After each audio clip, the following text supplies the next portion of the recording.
do extraordinary things. This is kind of a forgotten storyline in Harry Potter, where Harry is worried that he may turn evil, where the Death Eaters think that he survived the killing curse because he's destined to be the next Dark Lord. And heck, even Voldemort is willing to play on this possibility for a little while. Or at least is willing to play on it as one of his manipulations, because, looking back on the series, obviously we know that he knows about the prophecy at this point and has already chosen Harry as the one who could have the power to defeat him. And we also know that he doesn't know that last part about choosing Harry, but at this point he does know that Harry has powers that he knows not, because he's gone to Godric's Hollow and failed to kill Harry, and really the only reason he survives what happens in Godric's Hollow is because of his Horcruxes. So really the question is, by the time we get to Philosopher's Stone, what conclusion does Voldemort come to explain how Harry survived? Because come on, does anybody really believe that in his exile as less than the meanest ghost, that he comes to the conclusion that love is how Harry survived? We are laughing. Wait though, I hear you saying. When Voldemort returns in the graveyard, he knows that love is how Harry survived. He tells his Death Eaters that Lily cast sacrificial protection over him, and that's why his killing curse didn't work.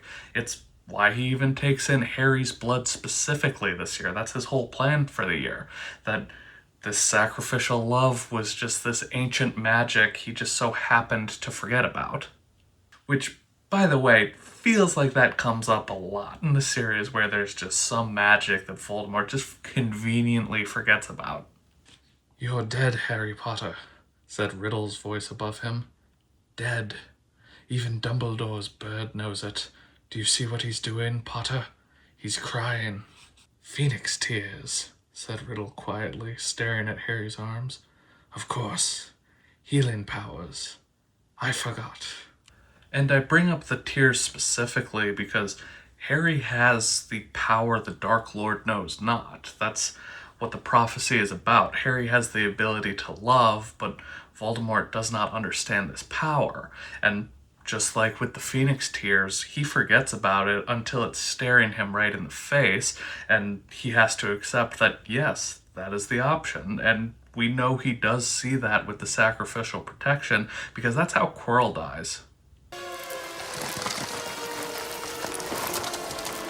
And it's also kind of funny because it makes Voldemort a lot like Gilderoy Lockhart in a way, where Lockhart is saying, "Oh, if I had only been there, I know exactly the counter-charm that would have saved her." And then Voldemort's just like, "Oh, of course I know how to deal with this. I just forgot."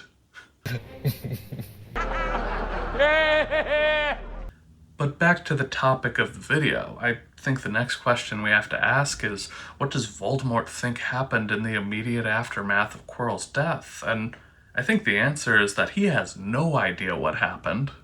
Well, what? But that doesn't mean he isn't going to figure it out, because he's obsessed with immortality. He is so afraid of death that he will go to whatever means to avoid dying. And he would obviously want to know why he became less than the meanest ghost. So I think what makes the most sense is, in this second exile, he tries to find another answer. Why does Harry survive again? Because now it's twice that it's happened. Once you can say it's a fluke, but now he's deathly afraid, and he needs to find an answer. So I think in his second exile, he starts to look more into magic that he would usually not look to, because obviously he has a preference towards dark magic, but clearly that's not giving him the answers that he wants. So he has to look at other kinds of magic and ends up looking into love, which gives him the answer of sacrificial protection. But if he comes to that conclusion after Quirrell's death, then what is he thinking before then?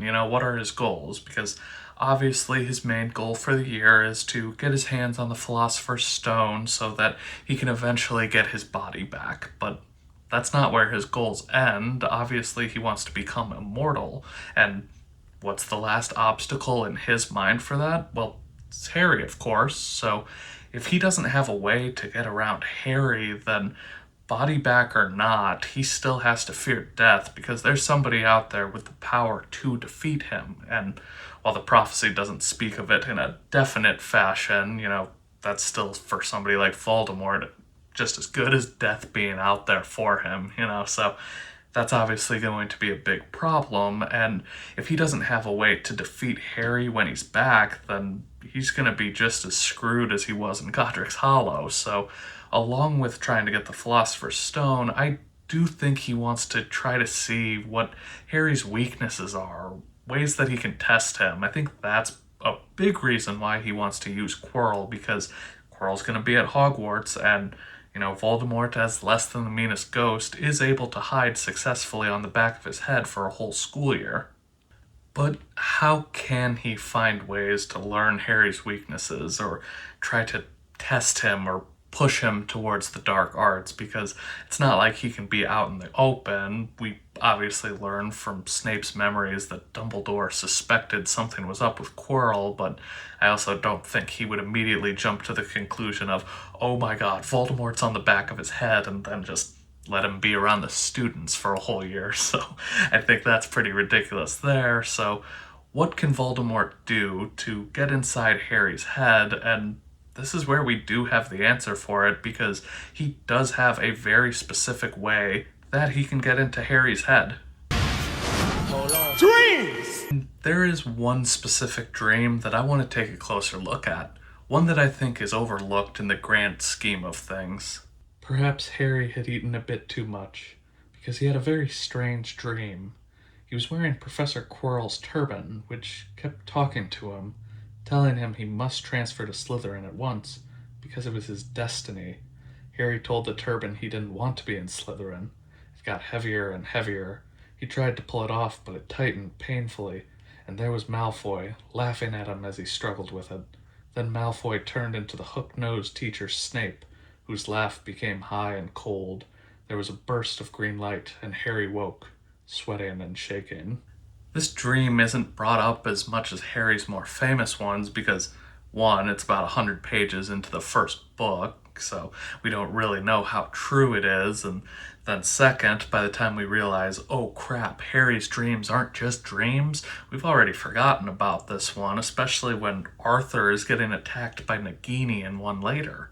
And the symbolism of this dream is pretty easy to understand when you're reading it for the second or third or fifth or 20th time even, because we know that Voldemort is under Quirrell's turban. So if his turban is speaking to him, then it's obviously Voldemort trying to speak to Harry to get him to join Slytherin, because the Sorting Hat sees what Voldemort wants to see also, that there's the potential for a very dark wizard in Harry, but Harry doesn't want to be in Slytherin. He wants to be a good person. So once Voldemort realizes, oh, I can't get him to just willingly choose to be dark, hey, let me take his bullies here, the people who he doesn't like.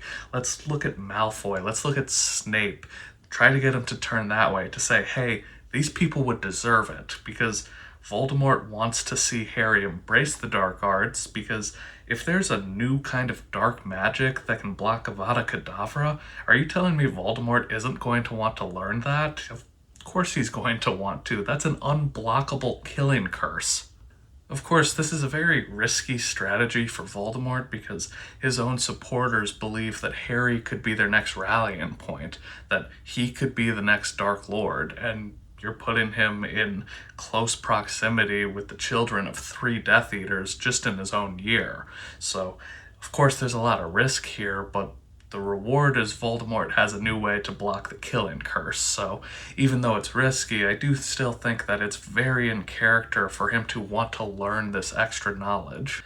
But like he always does when it comes to Harry, Voldemort has a fundamental misunderstanding of his character and what he'll be willing to do.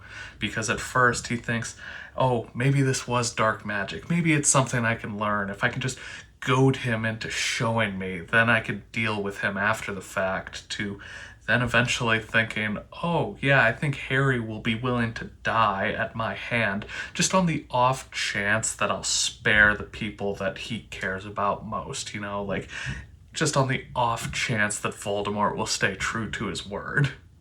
And I haven't talked that much about the prophecy yet because, well, first, it wasn't created yet, and we're not really supposed to know about it, but with the benefit of hindsight, we do know that Voldemort knows it. Obviously, it's why he goes after Harry when he's a baby.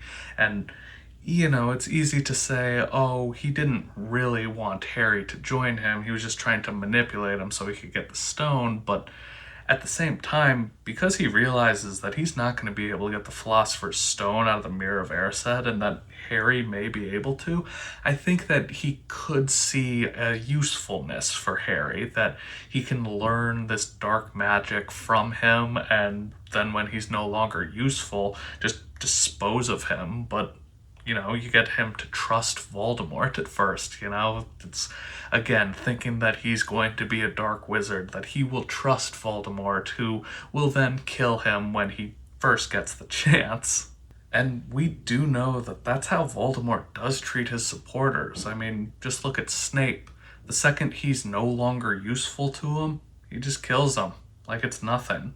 Just a cold, I regret it, because he was useful. So I think the most likely scenario here is that Voldemort is just hoping that Harry will be a dark wizard so that he can take advantage of his power until he's able to get his body back and then just dispose of him because he has the power to defeat the Dark Lord. So at the end of the day, it's a little easier to do if Harry is trusting Voldemort, and then Voldemort can just stab him in the back. Or maybe this whole storyline was just abandoned because the author didn't want to have another story where our main protagonist is tempted to join the dark side by the big bad. I shouldn't do it.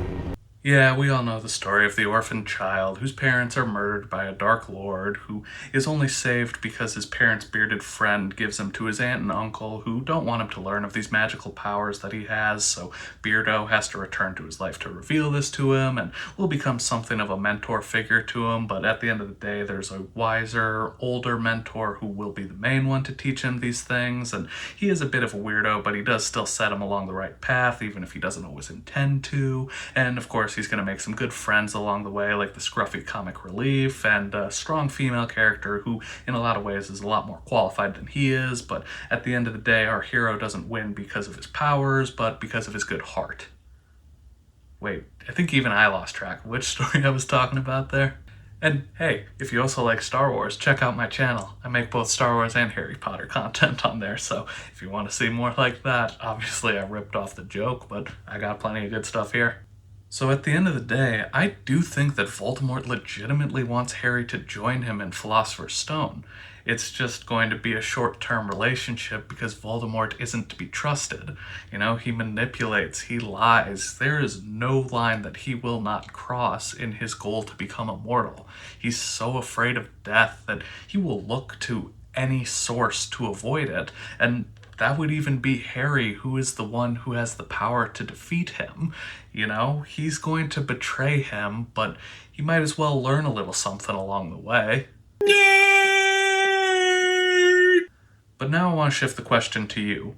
What do you think Voldemort's plans really were in Philosopher's Stone? That's a video I got coming up pretty soon, and obviously making this one has given me some ideas for it, but I also want to hear what you guys have to say for that one. And if you want to learn just how much Voldemort values every branch of magic, you can click on this video here, learn how arithmancy is the key to time travel in Harry Potter, or if you like Star Wars content, you can click on this video up here and learn how Palpatine isn't really a Sith Lord, but that's all I got for you today, so if you enjoyed, please drop a like, subscribe if you want more like this, and I'll see you next time on STV.